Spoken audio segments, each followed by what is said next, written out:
Hello, and a happy and blessed feast of Saint Maron to all of you. In the words of St. Peter to our Lord at the Transfiguration, it is good that we should all be here. Now, before we celebrate this feast together, I would like to give you some facts about our beloved Saint Maron. Saint Maron is the spiritual father of the Maronite Church, and we, Maronites, are his spiritual children. An interesting fact: of all of the autonomous churches in the Catholic Church, the Maronite Church is the only one that is named after a saint.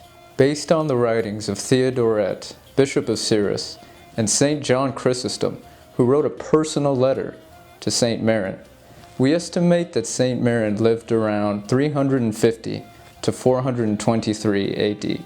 Now, just to give you some perspective on what was going on in the life of the church at that time, the church was just emerging from the great Arian heresy that had taken place. Also around this time was the Council of Constantinople, and just a little bit after that time would have been the Council of Ephesus.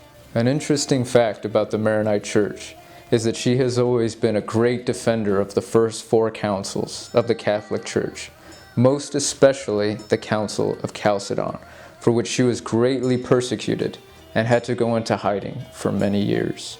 St. Maron lived in an area that was south of Cyrus and northwest of Aleppo. This would have put him in modern-day Syria. Now, to give you a perspective on exactly how he lived, it is said that he lived on a mountaintop.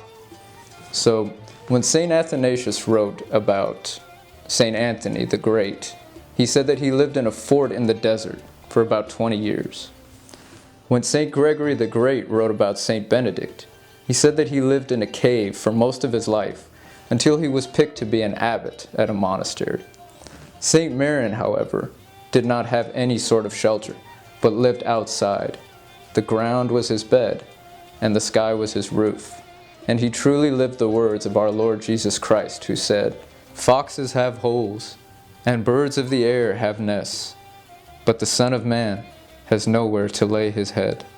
So what did St. Maron do on that mountaintop? Earlier I spoke about Theodoret, Bishop of Cyrus. Let's see what he has to say concerning our beloved St. Maron. Embracing the open-air life, he repaired to a hilltop formerly honored by the impious. Consecrating to God the precinct of demons on it, he lived there, pitching a small tent which he seldom used. He practiced not only the usual labors, but devised others as well, heaping up the wealth of philosophy.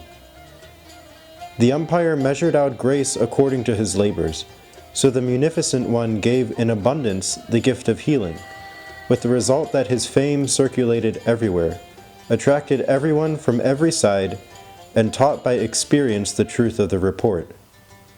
One could see fevers quenched by the dew of his blessing, shivering quieted, demons put to flight, and varied diseases of every kind cured by a single remedy. The progeny of physicians applied to each disease the appropriate remedy, but the prayer of the saint is a common antidote for every distress. He cured not only infirmities of the body, but applied suitable treatment to souls as well, healing this man's greed and that man's anger, to this man supplying teaching and self-control, and to that providing lessons in justice, correcting this man's intemperance, and shaking up another man's sloth.